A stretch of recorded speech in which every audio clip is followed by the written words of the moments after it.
At exactly the moment everyone thought the story was finished, the silence shattered like glass. No warning, no press release, no carefully worded statement. Just one revelation so explosive it sent shockwaves through Hollywood, the music industry, and every fan who thought they knew the truth. For years, she was the symbol of strength, grace, and unbreakable composure. The woman who endured the unthinkable without ever letting the world see her crack. But now, the mask is gone. And what's underneath has the entire industry panicking. Because according to insiders, Lauren London has been sitting on a truth so powerful, so dangerous, that powerful people allegedly begged her never to speak it out loud. This isn't just another celebrity confession. This is the kind of revelation that rewrites timelines, exposes hidden motives, and forces everyone to rewatch the past with new eyes. Private messages are allegedly leaking. Old interviews suddenly feel staged. Moments that once looked like quiet strength now look like enforced silence. And the most chilling part? Sources claim this wasn't meant to come out yet. Something went wrong. Something slipped. And once the first crack appeared, the floodgates burst open. Social media erupted in seconds. Fans froze mid-scroll. Comment sections turned into battlegrounds. Celebrities reacted without reacting, posting cryptic messages and deleting them just as fast. Behind the scenes, phones were ringing, damage control was allegedly activated, and reputations built over decades suddenly felt fragile. Because this revelation doesn't just change how we see her. It threatens to expose how the industry really works when the cameras turn off. And if what's about to be revealed is even half true, this won't just stun the industry. It will shake it to its core. No one was supposed to hear it. That's what makes this moment so dangerous. A single audio file, allegedly recorded late at night when exhaustion stripped away caution, slipped from a private circle into the wild, and within minutes, the illusion shattered. In that recording, the voice unmistakably belonging to Lauren London doesn't sound polished or composed. It sounds raw, controlled but barely. Like someone who has been holding a door shut against a hurricane for years and finally let it crack. The first sentence alone sent chills through anyone who heard it. They don't want the truth, they want the version that sells. That line detonated everything. Because suddenly, this wasn't grief. This was resistance. Insiders immediately began whispering that this recording was never meant to surface, that it was part of a much longer private exchange where Lauren allegedly vented about pressure she had endured quietly, strategically, and painfully. Pressure to smile, pressure to attend, pressure to represent a narrative that no longer felt honest to her lived reality. According to sources close to the situation, she had been warned more than once that deviating from the approved story would cause complications. Not threats, they say, just reminders. Gentle ones. The kind that come wrapped in concern but land like shackles. And for years, she complied, believing silence was protection, not just for herself, but for her children, for a legacy that had already been turned into something larger than life. But the industry has a habit of mistaking patience for weakness. Leaked text messages, allegedly exchanged between Lauren and a trusted confidant, began circulating hours after the audio surfaced. In them, she reportedly describes meetings that felt scripted, where condolences slowly turned into negotiations. She references being asked to approve statements she didn't write, appearances she didn't request, and tributes that felt more like transactions than healing. One message reads, "They keep telling me it's bigger than me." Her reply, according to the leak, was simple and devastating. It was always bigger than them. That exchange alone sparked chaos online, with fans dissecting every public moment she'd had over the past few years, now seeing hesitation where they once saw grace. Then came the betrayal. A name fans recognized instantly surfaced in connection to the leak. Someone long framed as family. Someone who had stood beside her in photos, funerals, and anniversaries. Allegedly, this person shared the recording during what they thought was a controlled conversation, never imagining it would escape. When confronted, insiders claim excuses followed. Miscommunication, accidents, regret. But the damage was irreversible. Lauren reportedly cut off contact immediately. And in another alleged message that fans are now tattooing onto their hearts, she wrote, "If my silence kept you comfortable, my truth will feel violent." That sentence spread faster than any apology ever could. Social media imploded. Twitter split into camps within hours. Some accused her of reopening wounds for attention. Others defended her with a ferocity that bordered on militant. Hashtags trended globally, some demanding she say it all, others begging her to stop. Meanwhile, celebrities reacted in the most revealing way possible, indirectly. Cryptic quotes flooded Instagram stories. Black screens with white text, Bible verses about truth, lyrics about betrayal. One prominent producer unfollowed her without explanation. Another liked a tweet calling the situation messy, then unliked it minutes later. Fans noticed everything. Screenshots became receipts. Silence became suspicious. Behind closed doors, panic reportedly set in. Publicists were allegedly calling emergency meetings before sunrise. One anonymous industry insider claimed, "This is what they fear most. Not anger, not lawsuits, truth with no filter." According to that same source, Lauren had previously been offered opportunities contingent on her alignment. When she declined, doors didn't slam. They simply never opened. Invitations stopped, calls slowed, and when she asked why, she was told she was protecting her peace. Peace, it seems, came with conditions. The most shocking twist of this chapter came when a second audio clip surfaced, shorter but somehow heavier. In it, Lauren allegedly references a document she refused to sign, something she describes as a lifetime agreement disguised as respect. She doesn't specify details, but the implication was enough to send speculation into overdrive. Fans theorized non-disclosure clauses, narrative control, financial leverage tied to silence, nothing confirmed, everything explosive. Comment sections filled with people connecting dots that suddenly felt too aligned to ignore. Old interviews resurfaced where she hesitated before answering questions. Clips where she changed subjects mid-sentence. Smiles that didn't reach her eyes. Then, just as the noise peaked, Lauren did something no one expected. She posted, no caption, no explanation, just a photo of a notebook page slightly blurred with 3 handwritten words visible. "I remember everything." The post went nuclear. Millions of likes in hours. Thousands of comments begging her to speak. Others warning her to stop. And in the middle of it all, a verified account belonging to a powerful media figure commented a single word. Careful, that comment vanished within minutes, but not before screenshots immortalized it forever. Sources say that was the moment Lauren decided she was done playing defense. According to someone in her inner circle, she had already accepted the consequences. Loss of access, loss of favor, loss of comfort. What she couldn't accept anymore was being edited in real time. The industry, built on shaping stories, had underestimated one thing, her memory. And now, as whispers of additional recordings, journals, and corroborating voices grow louder, the question isn't whether more will come out. It's how far this will go. Because the final seconds of that leaked recording, the part that didn't go viral but quietly circulated among insiders, contains a line that changes everything. Her voice drops, steady and unafraid, and she says, "If they think this ends with me, they don't know what I kept." And that's where the ground truly begins to shake, because whatever comes next isn't just about grief or legacy. It's about power, control, and a woman who has finally decided she has nothing left to lose. By the time dawn broke, the story had mutated into something uncontainable. Screenshots were no longer trickling out. They were flooding timelines like evidence bags ripped open. The alleged document she hinted at began to take shape in fragments. Redacted pages photographed at odd angles, timestamps blurred, signatures cropped just enough to ignite speculation without confirming a thing. And at the center of it all stood Lauren London, unmoving, unflinching, refusing to explain herself while the world screamed for answers. That refusal became its own confession. Because people who have nothing to hide usually rush to clarify, she didn't, she waited. And that wait felt deliberate. Then the leaks escalated. A batch of messages appeared from an anonymous burner account claiming to be a former assistant to a legacy management firm. The name meant nothing at first, until online sleuths connected it to multiple high-profile estates, all managed with eerily similar language about brand continuity and posthumous narrative alignment. The messages alleged that Lauren had been repeatedly urged to sign a long-term agreement that would have given third parties approval rights over interviews, appearances, even personal statements. One line from the leak cut through the noise like a blade. Grief tested well with audiences, but autonomy did not. Within minutes, the account was suspended. Too late, the screenshots were everywhere. The internet reacted violently, not just emotionally, but strategically. Fans began organizing threads, archiving content, preserving posts they believed would soon disappear. TikTok creators broke down contract law in plain language. Lawyers weighed in cautiously, saying hypotheticals that sounded suspiciously specific. Meanwhile, celebrity reactions grew sharper.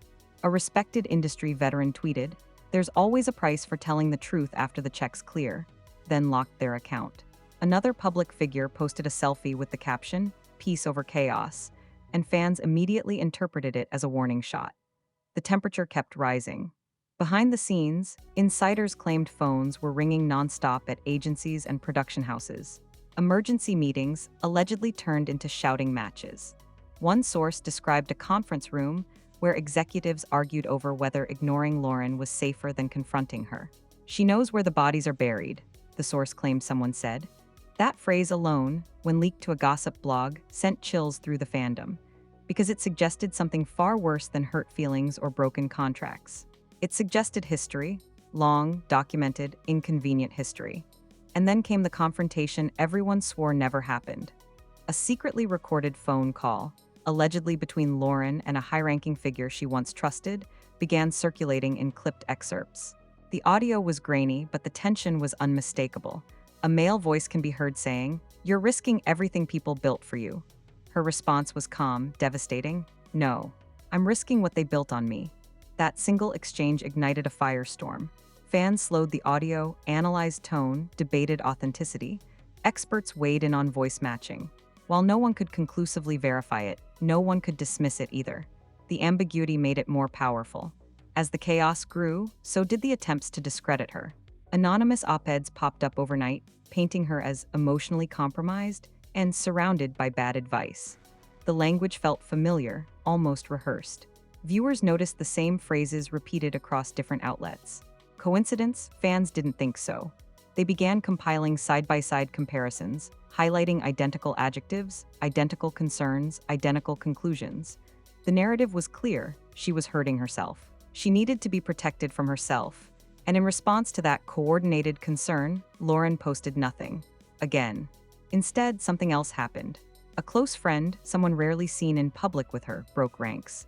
In a live stream that viewers swear felt unplanned, they spoke vaguely but pointedly about watching someone be asked to trade silence for stability. They didn't name Lauren.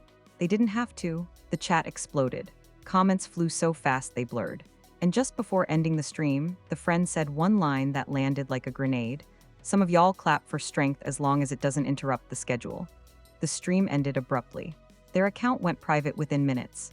The ripple effects reached corporate sponsors next. Fans noticed brands quietly removing Lauren from promotional pages. No announcements, no explanations, just quiet erasure. That silence spoke volumes. Comment sections flooded with accusations of retaliation. Some brands reinstated posts hours later. Others didn't. Meanwhile, a rumor began circulating that a major project Lauren had been attached to was suddenly paused. Industry language for canceled without admitting it. When asked about it, a producer allegedly said, "Timing issues." The internet laughed bitterly. Timing had nothing to do with it. Control did. Then, just when it seemed the pressure might finally break her, Lauren shifted the ground beneath everyone. Late one evening, she went live unexpectedly. No glam, no filter, just her face, tired but resolute. She didn't address the leaks directly. She didn't deny anything. She didn't confirm anything. She spoke instead about memory. About how stories change depending on who tells them.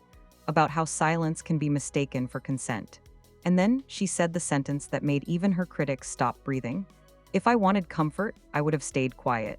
I chose truth knowing it costs." The live ended without warning. No Q&A, no follow-up. That moment fractured the conversation. Some fans felt empowered. Others felt terrified for her. Conspiracy theories spiraled. Was she in danger? Was she protected? Was this calculated or impulsive? Meanwhile, a final leak of this chapter slipped through the cracks. An email, allegedly sent to Lauren months earlier, resurfaced. The subject line read, "Final opportunity." The body, according to screenshots, warned that public deviation would lead to irreversible consequences. At the bottom was a signature block with the name blurred but the title visible, Senior Partner. That was enough. The implications were seismic. As midnight approached, Lauren posted one last thing, a black screen, white text, 4 words, "I'm not backing down." Within seconds, it had millions of views. Within minutes, celebrities began deleting posts, locking accounts, retreating into silence. The industry, so loud when shaping narratives, suddenly had nothing to say. And in that quiet, one truth became unavoidable. Whatever happens next, there is no going back. Because the walls are already cracked, and something behind them is pushing hard to get out. By the time the third wave hit, there was no confusion left, only fear. Not fan panic, not gossip frenzy, but real, palpable industry fear. Because this time, the leak didn't feel accidental. It felt intentional. A coordinated drop that suggested preparation, patience, and something far more dangerous than impulse. Resolve. At the center of it all remained Lauren London, silent again, while everything around her burned. The new material didn't come from a burner account or a blurry screenshot. It came from a source with credibility, a journalist known for sitting on stories until the moment they could no longer be buried. The post went live without promotion, without hype. Just facts carefully worded, devastating in implication. The article referenced verified communications and corroborated accounts, confirming that Lauren had declined not one, but multiple long-term agreements tied to narrative approval and revenue participation. According to the report, these offers weren't framed as control, but as protection of legacy. The catch, silence, was non-negotiable. The journalists stopped short of naming the organizations involved, but dropped enough breadcrumbs that fans quickly connected the dots. Comment sections became war rooms, names were whispered, old scandals resurfaced, and then came the line that made everyone sit up straight. Sources confirm she retained copies of everything. Everything. Emails, contracts, recordings. Timelines, that word echoed everywhere. Everything. Suddenly, the question wasn't whether she was telling the truth. It was how much of it she was still holding back. The tone online shifted instantly. Where there had been skepticism, there was now urgency. Where there had been curiosity, there was dread. Because if Lauren released proof, not just claims, it wouldn't just embarrass a few executives. It would expose a system that thrives on grief management and silence clauses. And systems do not fall quietly. Almost immediately, countermeasures appeared. A surprise, exclusive interview dropped with a secondary figure loosely connected to the situation, painting Lauren as misguided but well-intentioned. The timing was too perfect. Fans saw through it instantly. They dragged the interview apart frame by frame, noting rehearsed phrasing and deflection. One clip went viral where the interviewee says, "She's been through a lot," before quickly pivoting to brand language. That pivot became a meme, a symbol, proof, in the eyes of many, that the cleanup operation was in full effect. Then came the most chilling moment yet. A supposed private voicemail surfaced, allegedly left for Lauren just hours before the article went live. The voice was calm, almost friendly, but the message was unmistakable. "You don't want this to define you," the voice says. "There's still time to step back." The implication was clear: stop now or be defined by what comes next. Fans reacted with rage. Celebrities reacted with silence. Because silence, at this stage, had become a confession of fear. Behind the scenes, the fallout was reportedly brutal. Projects were frozen. Partnerships quietly dissolved. People who had once been unavailable suddenly reached out, testing the waters. According to one insider, Lauren declined every conversation. "She said she's done negotiating reality," the source claimed. That sentence alone spread like wildfire. It reframed everything. This wasn't about revenge. This was about reclaiming authorship over her own life. And then, finally, she spoke again, not through a leak, not through a post. Through her own voice on her own terms. No set, no branding, just a controlled, deliberate statement released simultaneously across platforms. She didn't raise her voice. She didn't cry. That restraint made it unbearable to watch. She spoke about love, loss, and how grief can be weaponized when money is involved. She spoke about being praised publicly while being pressured privately. And then she said the line that ended all debate: "I was never confused. I was contained." The internet went silent for a full 5 seconds. Then it exploded. Reactions poured in from every corner. Fans posted videos sobbing, thanking her for saying what they'd always suspected but never had words for. Celebrities who had stayed quiet suddenly posted vague support messages, careful not to implicate themselves. Others stayed silent, their silence now deafening. Media outlets scrambled to reframe their coverage, some awkwardly backtracking on earlier skepticism. Too late? Screenshots don't forget. The most unexpected twist came hours later, when a second journalist confirmed that multiple individuals had reached out independently with similar stories. Stories of being pressured, managed, edited after tragedy. Lauren wasn't alone, she had just been first. That confirmation shifted the narrative from scandal to movement. The industry sensed it immediately, because one voice can be dismissed, a pattern cannot. As night fell, Lauren posted one final message. No drama, no build-up, just clarity. "This isn't about tearing anything down," she wrote. It's about refusing to be built over. Those words hit harder than any accusation, because they revealed the truth beneath all the chaos. She wasn't attacking a legacy. She was defending herself. And in doing so, she had cracked open a door others had been too afraid to touch. Now the industry stands exposed, caught between denial and damage control. Fans wait, knowing more will come, because once someone stops being afraid, the fear spreads to those who benefit from silence. Whatever happens next, one thing is undeniable. Lauren London is no longer the quiet figure they could shape at will. She is the author now, and the story she's telling isn't finished. If you made it this far, understand something very clearly. Walking away right now means choosing ignorance while history is unfolding in real time. Stories like this don't get endings handed to them neatly. They get buried, distorted, softened, and forgotten when people stop paying attention. And attention is the only thing that keeps the truth alive. Every time you like this video, you're telling the algorithm this story doesn't get erased. Every comment becomes a timestamp, proof that people were watching when the cracks started to show. And subscribing, that's how you make sure you're still here when the next piece drops, because it always does. Missing what comes next isn't just missing gossip. It's missing the moment narratives flip, alliances shift, and the real story finally outruns the manufactured one. Silence is what they count on. Distraction is their greatest weapon. And engagement is the one thing they can't control once it spreads. If this shook you, disturbed you, or made you question what you thought you knew, don't scroll away pretending it didn't. Say something. Even a single word in the comments keeps this alive longer than they want it to be. This channel doesn't just react after the dust settles. It stays when things get uncomfortable. It follows the story past the headlines, past the damage control, past the point where most people look away. And trust this, what's already out is only the surface. So lock in now, like this video like it matters. Comment like your voice counts. Subscribe like missing the next update would haunt you. Because when the next revelation hits, and it will, you'll want to be here, not hearing about it after it's already been rewritten.